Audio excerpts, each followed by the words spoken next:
La espada de Damocles. Conduce Pablo Veloso.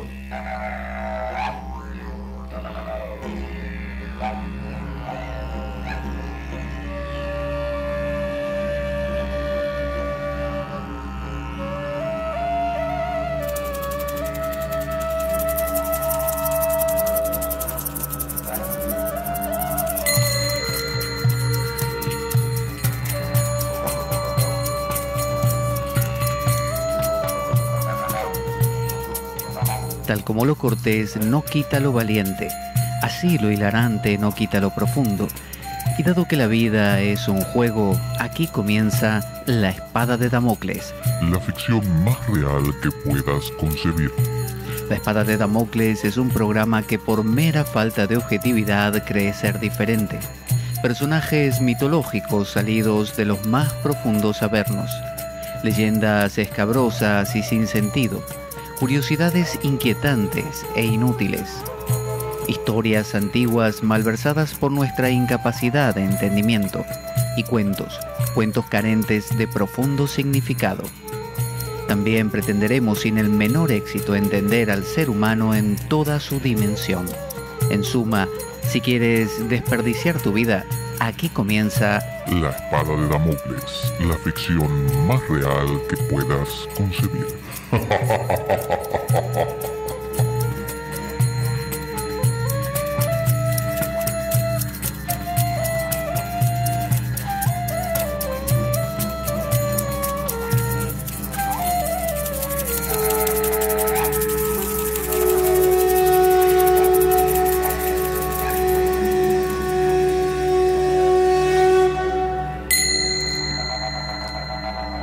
La Espada de Damocles.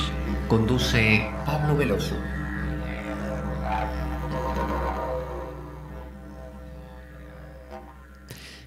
Buenas para todos. Aquí estamos en La Espada de Damocles. Yo soy Pablo Veloso y vamos a continuar recorriendo la exégesis gnóstica de la carta a los hebreos, carta paulina.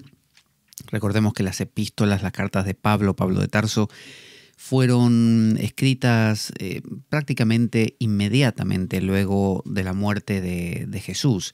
Por lo menos eso dice la historia y las investigaciones. Es decir, supongamos que Jesús murió hacia el año 30 o 30 y algo, Pablo empezó a escribir sus cartas en el año 50. Así que nada más que 20 años después aparecen estas cartas, una de las cuales es la carta a los hebreos que estamos aquí analizando.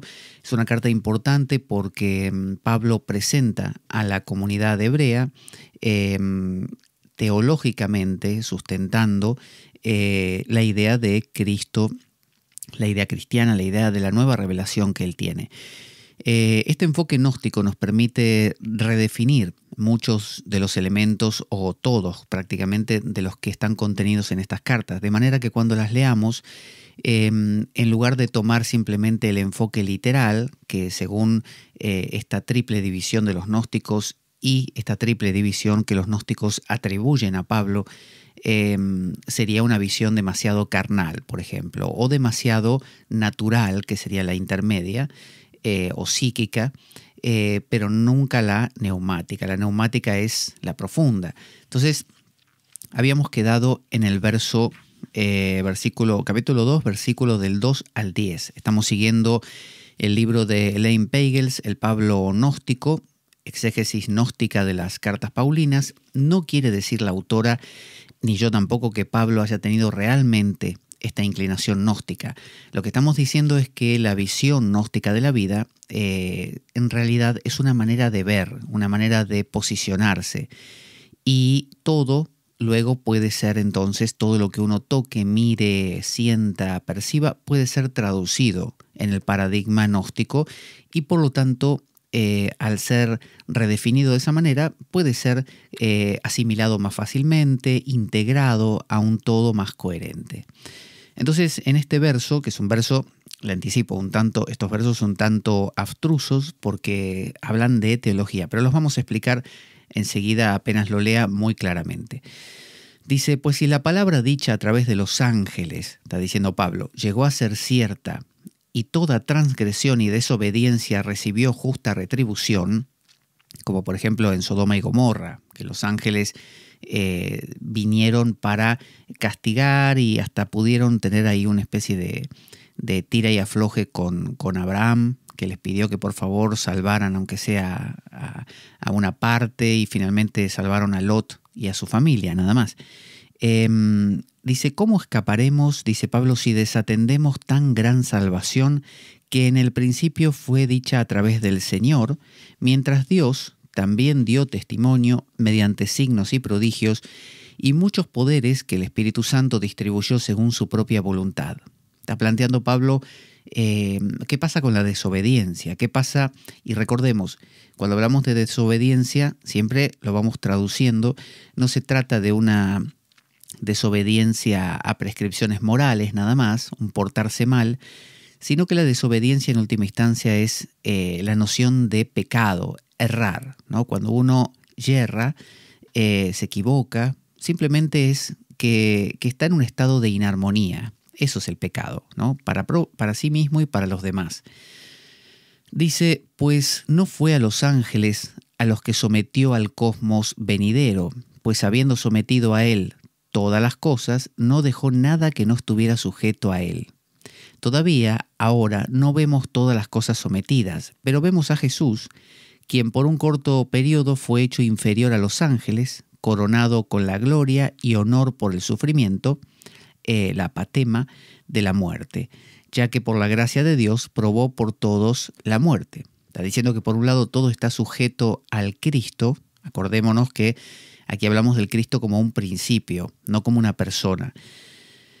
Dice, ya que por gracia de Dios probó por todos la muerte.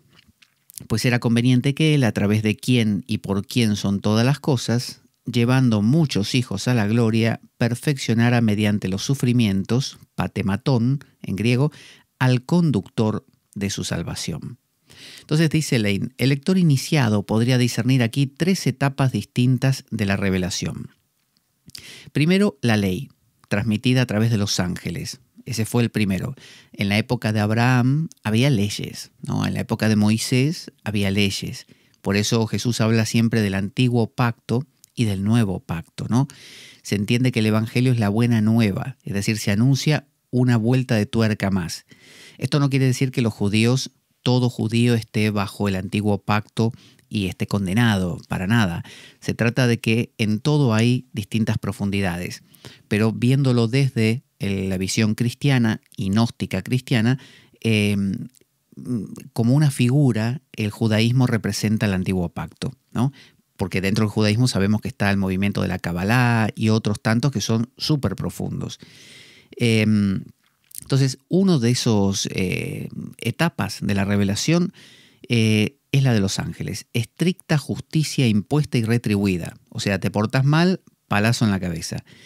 Luego, el Señor, el demiurgo, el creador, acuérdese, el hijo de Sofía, convertido a través del Salvador de Cristo, habló en testimonio de la salvación venidera.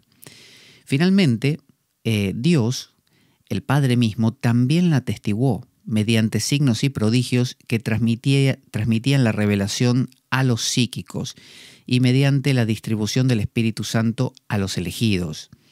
Entonces, está hablando de que el demiurgo, el creador de este mundo, que no es malo en absoluto, no es un Satanás ni nada por el estilo, es como Brahma en la India, que es el abuelo de todo, es el creador del universo, y sin embargo está supeditado a Vishnu, a algo más grande que él. Y él tiene que, a veces da dones, a veces los quita, a veces premia, a veces castiga, pero con una sabiduría limitada. Esa es la sabiduría del demiurgo. Y habíamos dicho que el demiurgo era el ego, era nuestro ego, que a veces puede estar contento con el Cristo, con que nuestra conciencia empiece a abrirse, y a veces no mucho. Entonces dice por eso que, dice que por un lado, el demiurgo convertido a través del Salvador, ese sería el ego de cualquiera de nosotros que se abre a la conciencia crística, se abre al Cristo, se abre a ese silencio que usted encuentra en la meditación. Es un ego que ahora medita y está un poco más contento porque dice para sus adentros: me parece que acá hay algo, algo bueno. No sé si me va a perjudicar o no, pero la verdad que, no sé, este silencio me gusta. Entonces, hay egos antagónicos y hay egos propicios, ¿no? O egos que colaboran. Bueno, se entiende que ese Cristo que descendió convirtió al demiurgo. Un poco, fíjese, en la India, la figura de Krishna, Krishna tiene un litigio con los viejos dioses. Fíjese, los viejos dioses, Indra, por ejemplo, dios de la lluvia y del cielo, no le causa ninguna gracia que esté Krishna por ahí. Y en un momento, Krishna le dice a la gente, le dice: ¿por qué le sacrifican cosas a Indra? No, sacrifíquemelo a mí. A Indra no le sacrifiquen nada, ya está. Es más, sacrifíquenle acá, a la montaña Govardhana. Entonces la gente empezó a hacer sacrificios a la montaña Govardhana y a Krishna y todo eso. Y se olvidaron de Indra. Indra se enfadó muchísimo y empezó a provocar lluvia, cada vez más, cada vez más, cada vez más. Se inundó todo y la lluvia amenazaba con arrasarlo todo. Entonces, ¿qué hizo Krishna? Con el extremo de su dedo meñique, de una de sus manos, o sea, con el dedo más pequeño y con la uña de ese dedo, levantó de cuajo al monte Govardhana, ¿no?, en el aire, en los aires, y a modo de paraguas cubrió a toda la gente de Gokula, y que era la ciudad donde vivían estos pastorcitos. Y todos contentos bajo el monte Govardhana cantaban loas al monte Govardhana y a Krishna. Entonces, por un lado, Indra se enfadó mucho, vio que no tuvo efecto el tema de hacer llover a lo bestia, el castigo, que era la manera de relacionarse él con los demás. Nuestro ego se maneja así, se maneja con estructuras muy firmes, muy fijas, ¿no? Que usted hasta se autosabotea, se autolacera, se castiga a sí mismo, ¿no?, por no hacer lo debido, ¿no? Usted se propone metas que no cumple, después se enfada consigo mismo. Ese es el mecanismo del ego. Entonces, cuando usted se empieza a abrir a un Krishna, a un Cristo, empieza a conectarse con el silencio, puede que Indra mande una lluvia colosal. Pero si usted se ampara en ese silencio, nada lo puede tocar.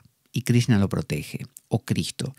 Entonces, Indra, en esa historia hindú, luego de haber llovido todo lo posible y no haber podido hacer nada con ello, se dio cuenta de su error y rindió pleitesía a Krishna. Entonces ahí vemos un ego que primero rechaza, primero, no sé, usted quiere meditar y conectarse con el silencio y el ego le genera toda clase de emociones como enfado, impotencia, inquietud, usted se rasca todo el tiempo cuando medita, está irritable, le viene justo en ese momento toda clase de ideas o recuerdos o algo que lo hace enfadar, de manera que no pueda conectarse con ese Krishna, esa conciencia de Krishna o conciencia crística, no pueda. Hasta que, si usted realmente ese contacto ya es un viaje de ida, es decir, ya no hay regreso, usted no va a regresar al ego, el ego lo empieza a notar y se doblega. Entonces ahí es cuando el demiurgo es conquistado, es convertido por Jesús, por Cristo, ¿no? Entonces, por eso esa es la primera parte. Luego dice, fíjese, el demiurgo habló en testimonio de la salvación venidera. O sea, el demiurgo, el ego, es un ego que ahora habla de lo bueno que es esa conciencia crística. Finalmente, Dios, el Padre mismo, también la atestiguó mediante signos y prodigios que transmitían la revelación a los psíquicos y mediante la distribución del Espíritu Santo a los elegidos. Es decir, hay dos tipos de manifestaciones. Hay gente que, para sentir que tocó el silencio en la meditación, necesita que le pasen cosas, que le queme la columna porque está Kundalini despierta, que pueda sanar a otro, que se le sane una enfermedad propia, que tenga abundancia. Ese es el mundo de los psíquicos.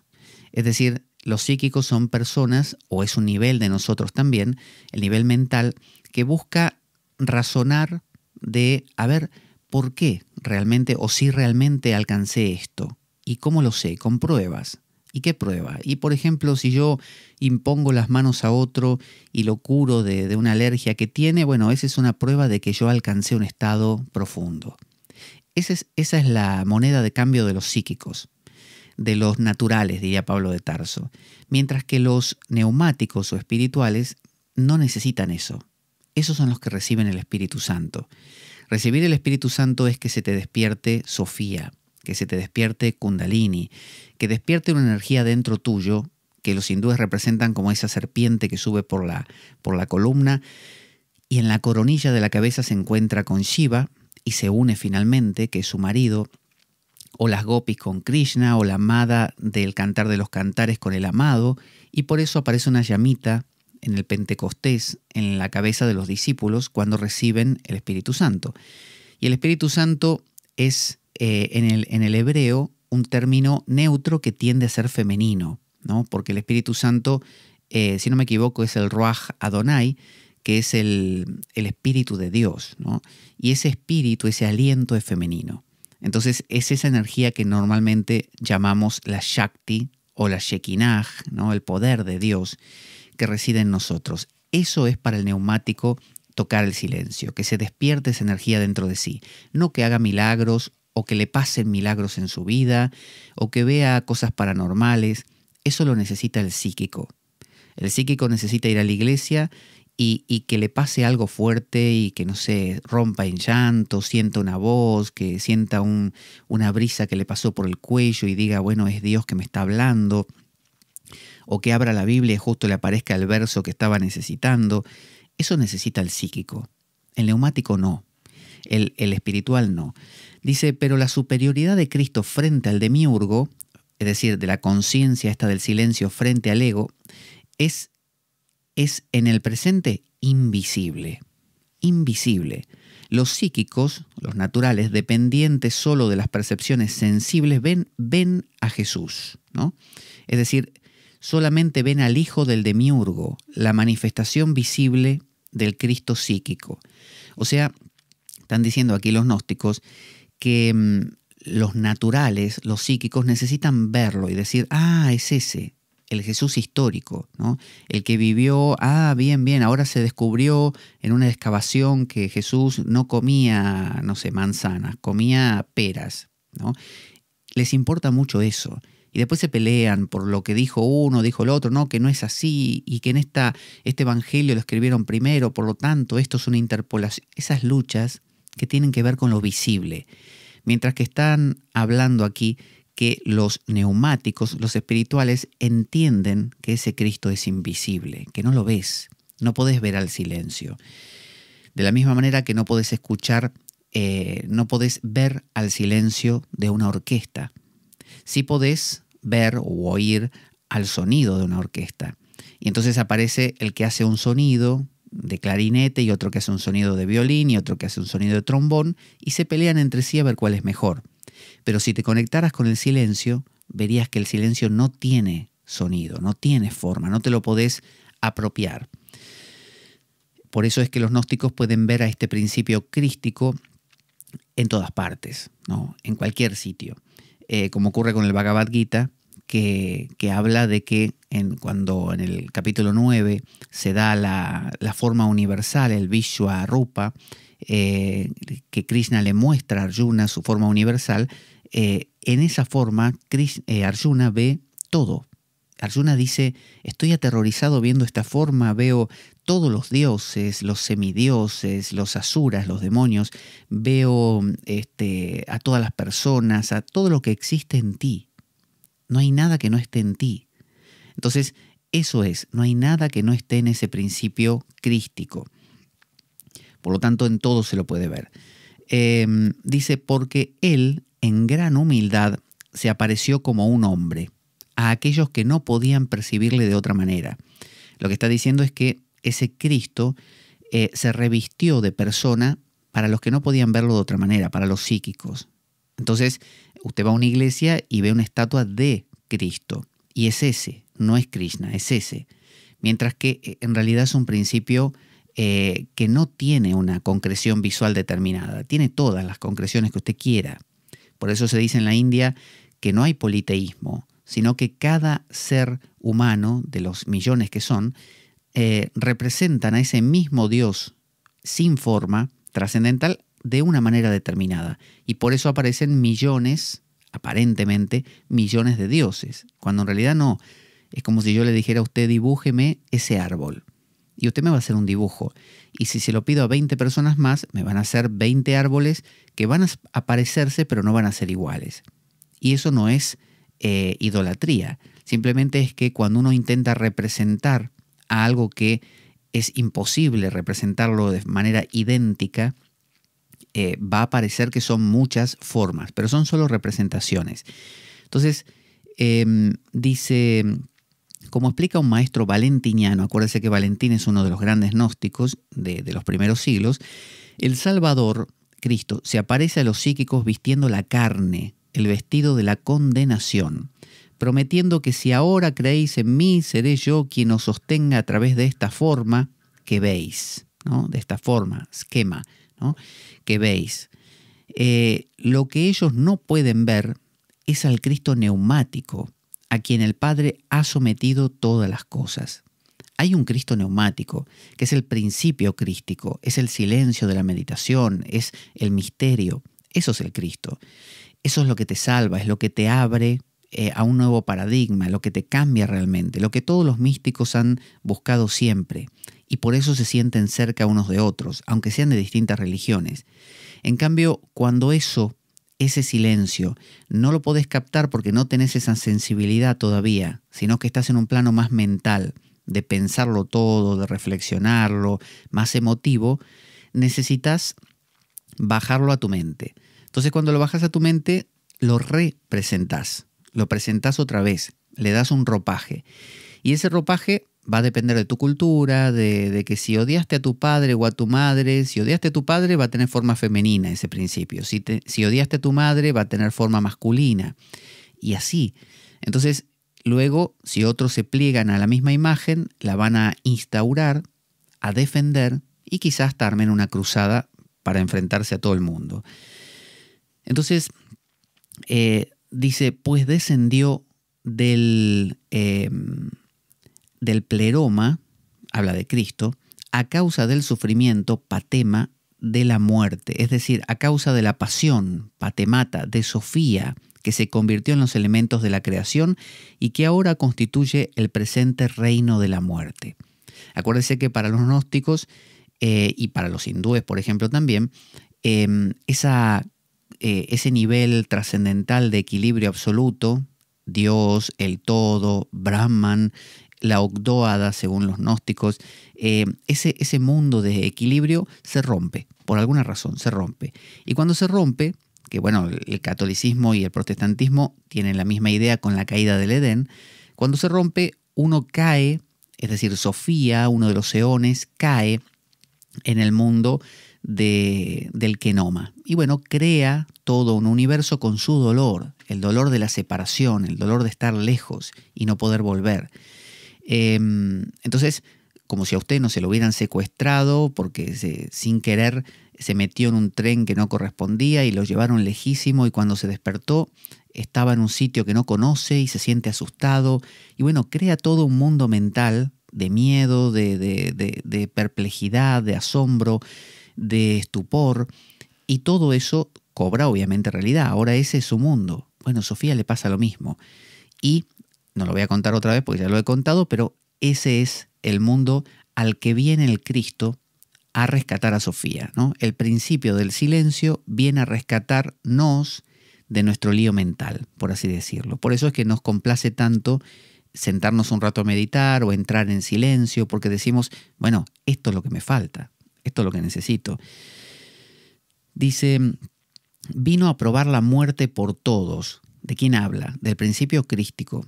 Ese principio crístico puede venir como el silencio a su vida, o puede venir, como le digo, si usted es psíquico, natural, necesita procesarlo con su mente. Entonces aparece como una persona, como Cristo, Mohammed, como Krishna, como alguien con cara, ¿no? Y con acciones, y con preocupaciones, y con sentimientos. Y esa persona normalmente es su ejemplo y lo va a guiar con su ejemplo, justamente, con ese mito, ¿no? Que se va creando. Ese mito es el que le cuenta a su mente qué es lo que hay que hacer. Normalmente ese mito es un mito de sacrificio, es un mito del héroe, el clásico mito del héroe que tiene su apogeo y luego su caída, donde se entrega, se da y da su vida por, ¿no? Como Gladiador, ¿vio? La película Gladiador, igual, que por eso nos toca justamente. Entonces, siempre el mito, este mito de salvación, es un mito de muerte, porque aún, fíjese lo que le digo, usted entra en el silencio de la meditación, y ese silencio, acuérdese, es la ausencia de la orquesta tocando, es cuando la orquesta para, es un morir, porque en ese silencio no hay nada. El silencio de esta orquesta es igual al silencio de la orquesta que está tocando acá a la vuelta, y es igual al silencio de todas las orquestas que tocaron siempre. No hay diferencia, hay una muerte de la orquesta siempre en el silencio. Entonces, aun si usted no representa de forma gráfica y personal a ese principio crístico, aún entrando en el silencio, usted está entrando en una dinámica de muerte, ¿no? Porque hasta su ego, su yo, se está apaciguando justamente porque si no, no tocaría el silencio. Entonces, dice, vino a probar la muerte por todos. Ese principio crístico vino a mostrar, a enseñar, este es el camino es morir. Es decir, no a morir realmente, ¿no? Vino a mostrar. Entonces la muerte habría superado al mismo Salvador, lo cual es absurdo, sino a destruir el poder de la muerte mediante su llegada. Pues los maestros valentinianos citan 1 de Corintios 15:54 para mostrar que cuando probó la muerte, los enemigos fueron engullidos por la victoria. Pablo en esta carta dice que ¿dónde está, oh muerte, tu aguijón, tu veneno? Como que venció Cristo a la muerte. La muerte, acuérdese, la muerte es vivir como un ego, vivir con estos pensamientos y con este mundo natural. Todos tenemos las 3 dimensiones, la dimensión espiritual, ¿no? La dimensión crística, que es el silencio, la dimensión del ruido, la mente, y la dimensión carnal, que es la mente más baja, la que busca simplemente el placer llano, ¿no? Y nada más. Entonces, ese principio viene a enseñar que el camino es la muerte, pero la muerte no de él. Ese principio no muere, es eterno. Por eso dice que venció a la muerte. El que muere todos los días en problemas somos nosotros, que nos damos contra la pared con miles de dificultades, a ver cómo con nuestra voluntad superamos cosas y no podemos, que nos sentimos mal. Eso es estar en muerte. Entonces, justamente y paradójicamente, el camino es morir. Es decir, no dejar de morir por la frustración de no alcanzar nuestras metas. Esa clase de muerte es una muerte innecesaria, que nunca va a dar resultado, porque hoy es comprarte el coche, mañana es tener a esa persona, pasado es viajar a tal lugar, y siempre estás muriéndote ¿no? Deshaciéndote por alcanzar aquella cosa que cuando la alcanzás tampoco te constituye. Siempre te haces agua por otro lado. El verdadero camino en realidad es morir, pero morir a todo, es soltarlo todo, dejar de intentar apropiarse de las cosas, ¿no? Y entendamos bien, no se trata de que no te compres nada o que no viajes o que no comas cosas ricas. Se trata de disolver la apropiación exagerada de las cosas, ¿no? Porque yo puedo apropiarme de una manzana para comerla, pero si yo pongo en esa manzana toda la expectativa de mi vida, esa manzana me va a poseer y eso es mi muerte. Pero una muerte que no acaba, es una muerte que se repite y se repite, porque yo renuevo mis ganas de tener la manzana o de tener otra mejor. En cambio, cuando suelto, muero por última vez. Es la gran muerte, la muerte de la apropiación, la muerte del ego. Por eso dice Pablo, ¿dónde está, oh muerte, tu veneno? ¿Dónde está, oh muerte, tu aguijón? Entonces dice, de este modo llegó a ser un guía el Cristo, ¿no? Para conducir al alma que está siendo salvada de forma invisible dentro del pleroma. O sea, ese esa dinámica de muerte que la vemos en Jesús, la vemos en Krishna, la vemos en la vida de Mohammed, la vemos en, no sé, en otros, Martin Luther King, Gandhi, todos los que dedicaron su vida, ¿no? Hasta otros que la dedicaron de otras maneras, no sé, hasta el Winston Churchill, qué sé yo, Hitler a su manera. Son formas de sacrificio de su propia éxito egoico, ¿no? Es entregarse, en última instancia, a un arquetipo, entregarse a un mito, volverse mítico. ¿Qué hizo Jesús? Se volvió, cumplió todo lo que decían del Mesías, ¿no? Todo. Es decir, se mitificó a sí mismo, se elevó por sobre su estatura. Ya no era Jesús el hijo del carpintero, ahora era el Mesías, ¿no? Se elevó a esa altura. Eso es lo que propone la figura de Cristo, trascendernos a nosotros mismos. Entonces es morir al hombre viejo, por así decir, al ego, ¿no? Y nacer al hombre nuevo. Por eso, en términos religiosos, muchos, sobre todo evangélicos, dicen, he muerto y he renacido en Cristo. Soy hombre nuevo en Cristo, me ha lavado con su sangre.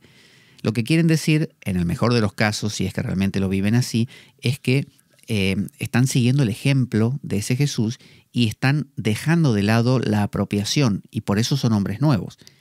Vamos a escuchar un audio muy pequeñito que nos cuenta cómo colaborar con nuestro programa, con la espada de Damocles, para que podamos conseguir algunas bibliografías que todavía ahí se resisten, que tienen su costo y que cuesta conseguirlas. Ahí va. Nuestro programa carece de sustento económico externo. Si quieres colaborar y apoyarnos, puedes hacer de cuenta que me invitas un café y dejar una donación equivalente a ello o lo que tú desees a través del enlace de PayPal que aparece en nuestro canal en iBooks. Si tienes alguna duda al respecto, puedes enviarme un correo a info-espadaweb@gmail.com para informarte, y desde ya muchas gracias por ello.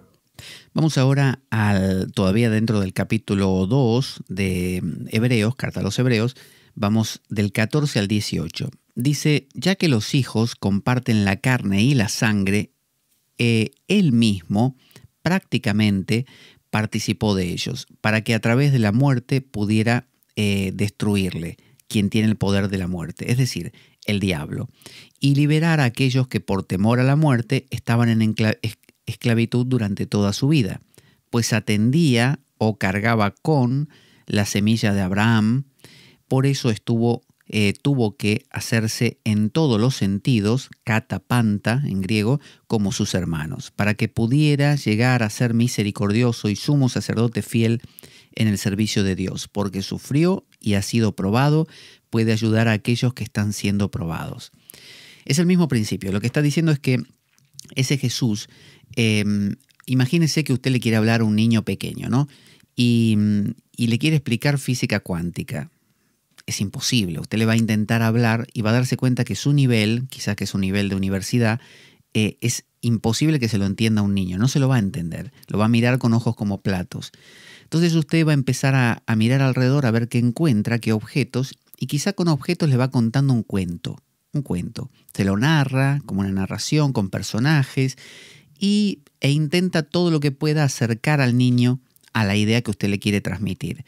Y si lo logra, ese niño entonces seguramente con eso interiorizado va a tomar nuevas decisiones tomando en base lo que usted le contó, porque ahora sí lo asimiló. Este es el mismo principio. Lo que está diciendo es que ese Cristo, ese silencio, en realidad es trascendente, no es afectado por nada. Sin embargo, necesita bajar al ámbito mental y aparentar ser regido por las mismas leyes de nuestra mente. Entonces usted empieza a pensar cosas como, por ejemplo, tengo un silencio interior que alcancé el otro día en la meditación, pero hoy ya no lo siento tanto. Me parece que es como que va y viene, a veces lo tengo, a veces no, y es un silencio como que me habla, como que tiene patitas. Yo lo siento así, como que tiene patitas, y camina y a veces se va y otras veces viene. El silencio no va ni viene. El silencio no tiene patitas. El silencio es silencio y ni siquiera tiene ese nombre. Si usted le dice, esto es el silencio, no es el silencio, ya lo interrumpió. Entonces, para que usted pueda realmente apropiárselo, como se apropia una casa, una persona o una carrera o una meta, tiene que tener forma de algo. Entonces, en nuestra mente solemos representar a ese silencio, inclusive a ese Cristo, de muchas maneras. Y parece uno de nosotros, es decir, parece que tuviera características propias. Esto puede ser perjudicial también, porque el niño al que usted le explica física cuántica con naranjas, puede acabar creyendo que la física cuántica es naranjas y no manzanas. Y en realidad usted se lo podría haber explicado con, no sé, con vasos o con, no sé, zapatos o con lo que a usted se le ocurra. Y el niño a veces queda pegado de lo que vio. Entonces muchas veces pasa lo mismo, ese principio trascendente no es que baje porque sea bueno. En realidad ese principio trascendente, ese Cristo, ese silencio, ese Krishna, es nosotros. Entonces no es que baja porque nos quiere mucho, porque somos nosotros sus hijos y bueno, nos creó y hay que cuidarnos. No, nosotros somos eso, somos la misma dinámica. No lo hace porque nos tiene pena, le damos pena. No, somos lo mismo. Entonces, de la misma manera que usted no es que le tiene pena a su mano que se lastimó y la va a vendar y a cuidar porque se lastimó. No, es humano, ¿no? Usted no piensa que está haciendo un acto de compasión al vendar su mano. No, la siente propia, es usted. Entonces, de la misma manera, ese silencio, ese Cristo, no te viene a hablar porque te quiere ayudar, porque dice, bueno, pobre tonto. No, es uno mismo. Su compromiso es el compromiso de ayudarse, ¿no? Esa es la gloria de la cuestión, ¿no? Es un juego. Entonces, dice Teodoto, otro de estos gnósticos, explica que era necesario para Cristo, cuando llegó al cosmos, que se hiciera visible, tangible, para que llegara a ser un habitante aquí y se vinculara a un cuerpo sensible.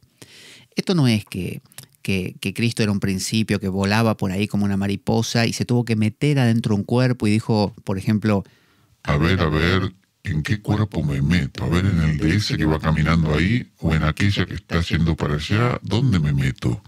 No, eso no es. Simplemente le estoy diciendo, no son cosas diferentes. No es que lo espiritual está acá, lo material está acá y son dos cosas distintas y uno se mete dentro del otro. No, material y espiritual son dos niveles de la misma cosa. O sea, el silencio de su meditación o el silencio de la orquesta no es una realidad diferente al ruido.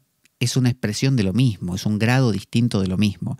Entonces, si usted no es capaz de entender el concepto de silencio, bueno, la orquesta quizá lo que haga es tocar muy bajito, para que usted note que el silencio se parece a cuando la orquesta casi ni toca, ¿no? Porque usted, como no llega a entender qué es el silencio, es decir, la orquesta no tocando, bueno, le baja mucho el nivel para que usted diga, vale, entiendo, es cuando casi no se escucha nada.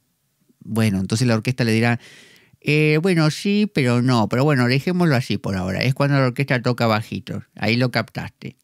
Entonces, a veces tiene que ser de esa manera. ¿Podría el lector iniciado asumir de el verso 2.14 que hemos leído que el Cristo neumático murió realmente? Teodoto rechaza esta idea como absurda. Es decir, no puede morir el Cristo. Si ese silencio, ¿no?, usted lo traduce en su mente como, esta cosquillita que siento acá, el silencio que sentí ayer, la paz que me vino en la meditación. La pregunta es, ¿el silencio verdadero, no lo que usted describe, el silencio verdadero, puede variar? ¿Puede acabarse? ¿Puede parar y volver a arrancar? No, el silencio está siempre, es intocable. Lo que sí puede parar y volver a arrancar o desaparecer es su sensación respecto al silencio. Entonces la orquesta puede moverse de mil maneras, pero el silencio no lo toca. El silencio es siempre silencio. No tiene ni principio ni fin. Es silencio, está siempre ahí. Entonces Cristo, como principio, no muere en ninguna cruz. Cristo es eterno. No lo mata una cruz. ¿Cómo va a matar una cruz a algo que es trascendental? O sea, usted dice, mire, voy a tocar con esta orquesta y voy a tocar a volumen muy alto y vamos a matar al silencio. No, al silencio lamentablemente no lo mata. El silencio está ahí de fondo. Cuando la orquesta se cansa de tocar, el silencio sigue ahí. Entonces no se puede matar a Cristo. Dice, Teodoto rechaza esta idea como absurda e interpreta los términos simbólicamente mediante su llegada, así, mediante su llegada, el Salvador ofreció a aquellos que estaban esclavizados a la muerte, es decir, a la apropiación, a la mente, al yo y mío, un medio de liberación de su poder. ¿Cuál es? El siguiente, dice Teodoto. Fíjese, por tanto el bautismo es llamado muerte y un final de la antigua vida, donde nos despedimos de los malos gobernantes. Es decir, está diciendo, ¿qué es bautizarse? Bautizarse es meterse abajo del agua, ¿no? Hoy en día se hace echándote agua un poquito en la cabeza cuando sos bebé, pero originalmente era que te sumergías, como todavía hacen los evangélicos. Y ese sumergirse pretendía simular la tumba. Cuando entras en la tumba y salir del agua otra vez, porque cuando estás bajo el agua no escuchas nada, no ves nada, no olés nada, estás muerto. Y cuando salís de nuevo al mundo. Cualquiera que se haya sumergido en el agua en la playa habrá notado que todo el ruido de la playa desaparece cuando uno se sumerge, o en una piscina. Y cuando uno sale, todo el ruido vuelve. Entonces la idea es que cuando salís como hombre nuevo. Entonces estamos hablando que el bautismo, el Salvador, el Cristo, en su intento de transmitir a ese niño, explicarle la física cuántica, le quiere transmitir que se trata de morir. Entonces hagamos algo que nos recuerde que hay que morir. El bautismo, por ejemplo, ahí tenés una. Que es un final de la antigua vida, donde nos despedimos de los malos gobernantes. ¿Qué son los malos gobernantes? Los arcontes, que son la mano derecha del demiurgo.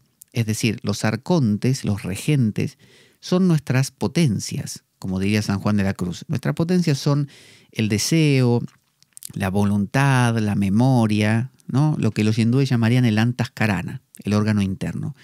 Y por extensión, así como hay un gobernante y después hay un intendente o alcalde, un rector de no sé qué, de una universidad.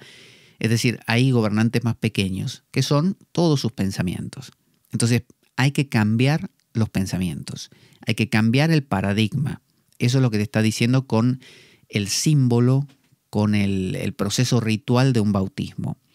De los malos gobernantes nos desprendemos, pero es vida en Cristo, vida según Cristo. Pero el poder de transformación en el bautismo no es del cuerpo, sino del alma. O sea, el cuerpo no hay que transformarlo, hay que transformar al alma, a la mente.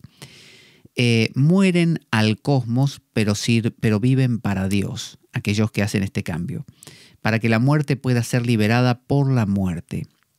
Fíjese, la muerte que cada día nos quejamos que nos pasa, ¿no? Que uno siente que pierde y que trata de apropiarse de más cosas y te las quitan y sentís que hasta tus propias emociones que quisieras retenerlas como la alegría no te duran y va cambiando. Eso es morir y eso duele. Entonces lo que se propone es, mira, vamos a hacer una cosa, muramos del todo, cortemos de cuajo por lo sano todo eso.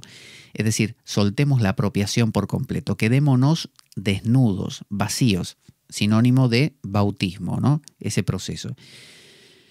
Dice, y la corrupción puede ser cambiada por la resurrección, ¿no? En lugar de corromperte, que es cada vez que intentas conseguir algo y lo perdés y lo tenés y te dura poco, eso es la corrupción. Se cambia por la resurrección, es decir, ese cambio de paradigma, en lugar de intentar explotar más el paradigma que tenés, que ya viste que no te da resultado, tenés que hacer una resurrección, tenés que cambiar, elevarte, ¿no? Como quien sale de la tumba a un nuevo paradigma, a un paradigma diferente. Quien ha sido sellado por el Padre, el Hijo y el Espíritu Santo ha sido liberado de la tríada de la corrupción. Ahora continúa Elaine y dice, el Salvador se hizo entonces semejante a sus hermanos. Por eso vio que se dice Cristo se hizo semejante a los seres humanos, caminó por la tierra, padeció como todos, tuvo dudas. Es decir, usted no podría, si yo le digo, mire, la clave está en el silencio. Y usted me va a decir, pero, ¿cómo? Explícamelo, ¿cómo es el silencio? No te entiendo. Entonces ahí es donde aparece la idea de... Mira, te voy a contar una historia. Había un señor que se llamaba Jesús, que era muy bueno, hijo de un carpintero. Nació de una virgen, bueno, le pasó de todo y finalmente ayudó a mucha gente y terminó que lo crucificaron y resucitó el tercer día. Imagínese eso, eso contado, pero bueno, con toda la minuciosidad de cada detalle y repetido constantemente, cada año toda la historia una y otra vez, se mete en sus tuétanos porque es el mito de nuestra cultura. Los musulmanes tienen su mito que se basa en Mohammed, en Alá y todo eso. Los hindúes tienen sus mitos de Krishna, de Shiva o de Kali, y así también los chinos. Cada uno tiene el suyo. En el caso nuestro, podemos obviamente usar el mito de otro, pero normalmente el mito propio, como decía Jung, es más afín, habla nuestro lenguaje, lo mamamos desde pequeños. Entonces dice, el Salvador se hizo semejante a sus hermanos, esto lo dice en el capítulo 2, verso 17, aunque insiste Teodoto, no realmente idéntico a ellos. O sea, aunque usted represente en forma de un mito a ese silencio, nunca va a estar hablando del verdadero silencio, siempre es una representación. Por eso es que Jesús se hizo carne, se hizo hombre, pero a la vez era Dios, ¿no? Esa doble naturaleza, hombre-Dios. Eso quiere decir no que Él, Jesús, se hizo hombre, sino que su parte crística, tomó forma o toma forma de ideas cada vez que usted la intenta pensar, ¿no? Entonces esa idea contiene, es un dedo que apunta a la luna, contiene a ese principio crístico, pero no lo es del todo, ¿no? El maestro de Regino aparentemente se refiere a este pasaje cuando afirma que resucitó de la muerte. Este es de quien decimos que se convirtió en la destrucción de la muerte.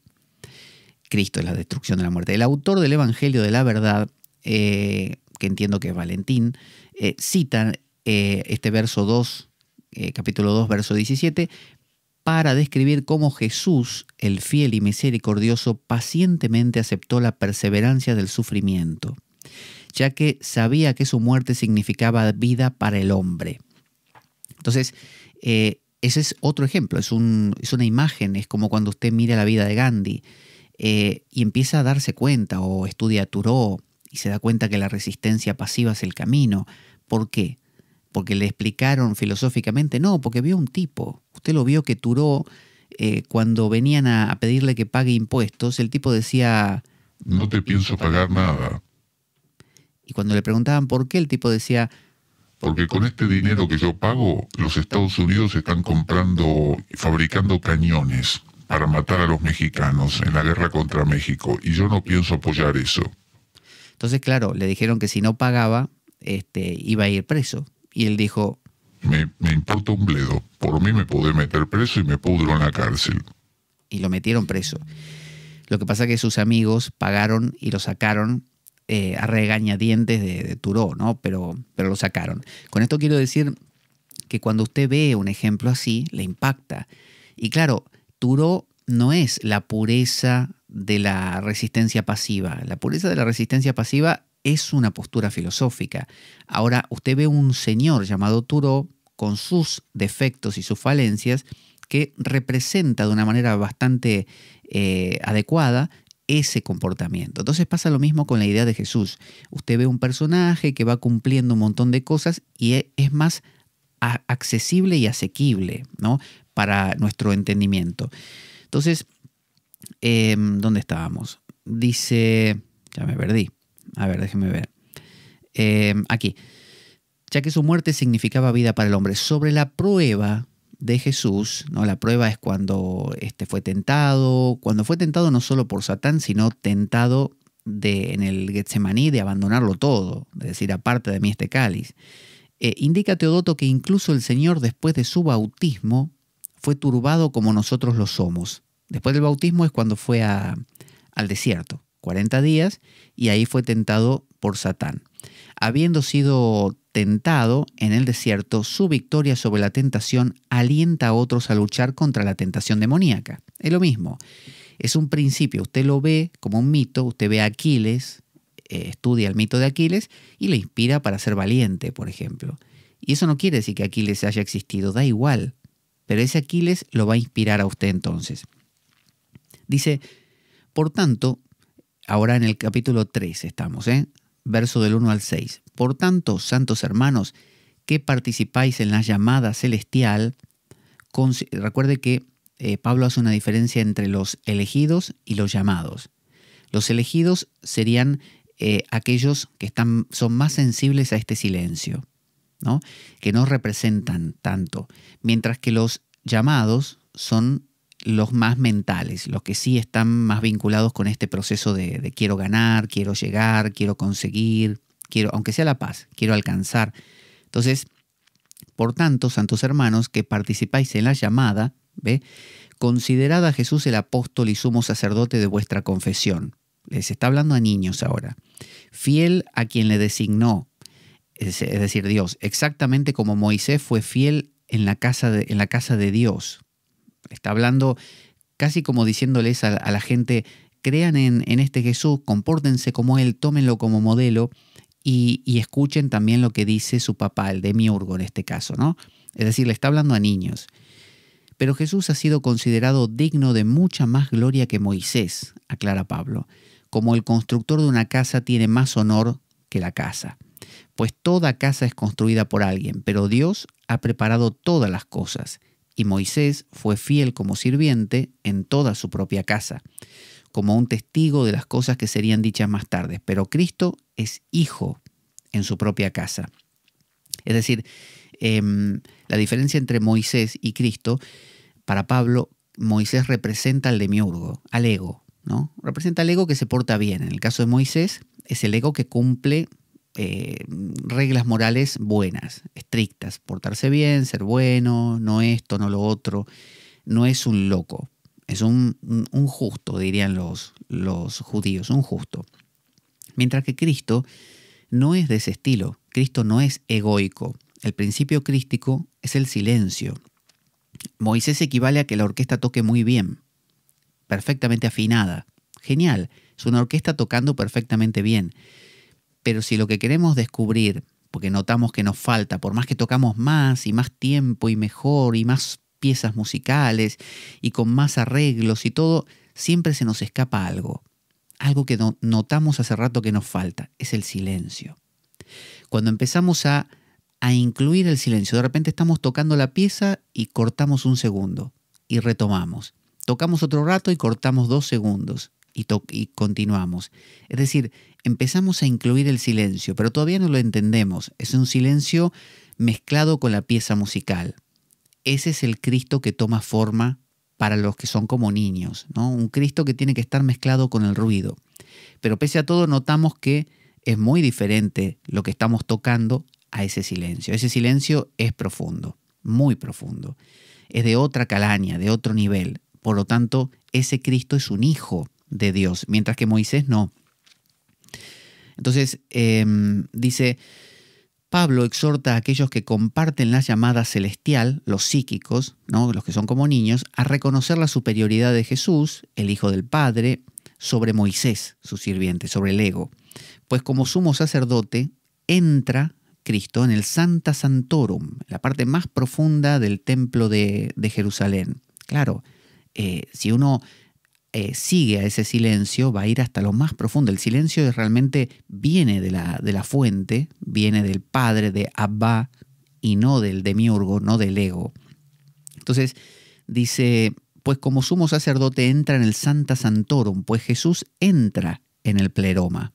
El pleroma, acuérdese, es la parte más, es el silencio mismo. Cristo viene del silencio y va al silencio. Él puede entrar ahí, pero el ego no entra. El ego llega hasta la puerta, Moisés no entra. Abriendo, fíjese que hasta Moisés se quedó fuera de la tierra prometida. Moisés no pudo entrar. El ego nunca puede entrar al silencio. Abriendo también ahí el camino de acceso para los psíquicos, ¿no? Es decir, de alguna manera ayuda a que ese Moisés se acerque todo lo posible. Pero Moisés, el demiurgo, dice Elaine, aquí explicando, permaneció solo como un administrador, un testigo y un sirviente fiel, ¿no? La fidelidad es una característica de los naturales, de los psíquicos. Sin embargo, que ha demostrado su valía en la admiración del hogar cósmico, ¿no? Se portó muy bien, cumplió todo, pero Dios le dijo así. Discúlpame, Moisés, pero lamentablemente la tierra prometida no vas a poder entrar. Te tenés que quedar afuera. Y eso es lo que le pasó. Murió fuera de la tierra prometida. No pudo entrar a la tierra de Canaán. Cristo le supera como el arquitecto supera la casa que construye, pues según los valentinianos, Cristo es el primer creador universal, es decir, es el emisario del silencio, es la voz del silencio, podríamos decir, ¿no? Y en segundo lugar, después de él, Sofía, que construyó una casa para sí misma y esculpió 7 pilares, es decir, creó al demiurgo, al ego. Acuérdense de esa Sofía que cayó, se dividió en 2 partes. La Sofía que quedó todavía en el pleroma, en equilibrio, y una parte que cayó a la tierra, o cayó al kenoma, básicamente, y creó todo lo que somos, ¿no? La mente, los pensamientos, todo esto. Eso es Sofía en expresión. Entonces, está diciendo Sofía también es muy profunda, no es el ego, ¿no? Es ese impulso de regreso al hogar. Creó al demiurgo, a través de él creó la creación cósmica de la hebdómada. La hebdómada es la región cósmica dominada por el demiurgo, contrariamente a la ogdóada, al pleroma, y sus arcontes, que se sitúa más allá de la ogdóada, de las 8 manifestaciones primordiales de la divinidad. Entonces creó la hebdómada más allá. Dice, más allá de los 3 agentes de creación, Jesús, Sofía y el demiurgo, Dios, el Padre, Abba, el Padre efectúa el proceso completo. Es decir, está diciendo que ese Padre tiene un centro, tiene como una rueda que tiene un eje. Ese eje se llama Cristo, o Krishna, o lo que usted quiera llamarle, Atman. Tiene un centro. Ahora, cuando eso se refleja en la vida cotidiana de una entidad, de un ser humano, por ejemplo, tiene también un centro. Ese centro es el silencio. Entonces, ese Brahman, ese sí mismo, voy a empezar de nuevo porque hice un lío.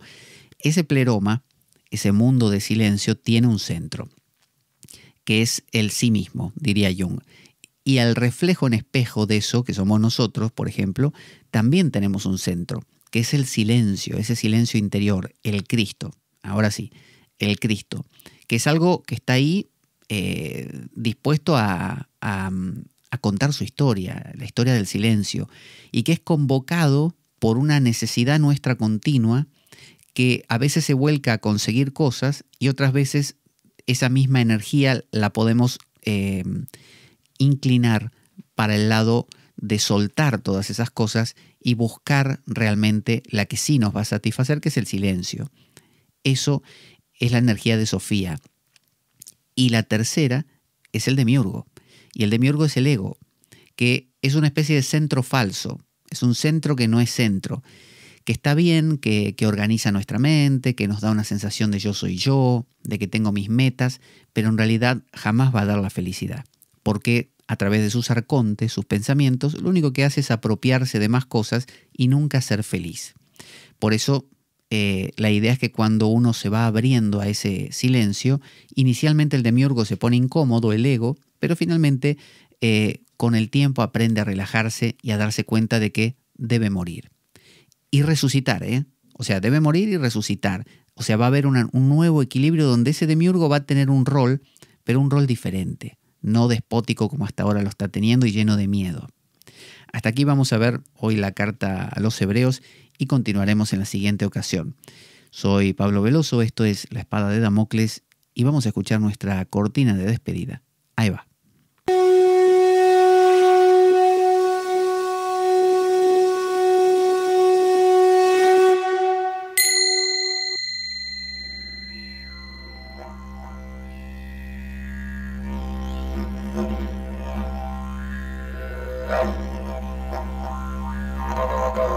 La Espada de Damocles. Conduce Pablo Veloso.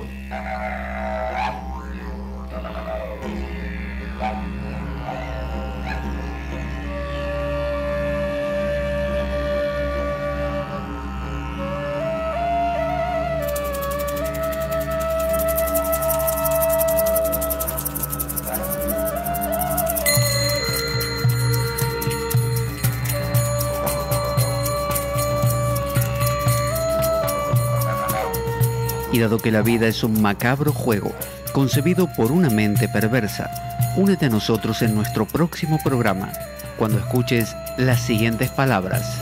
La espada de Damocles, la ficción más real que puedas concebir. Buena vida para todos, buena semana y... ¡Avanti Damocleanos!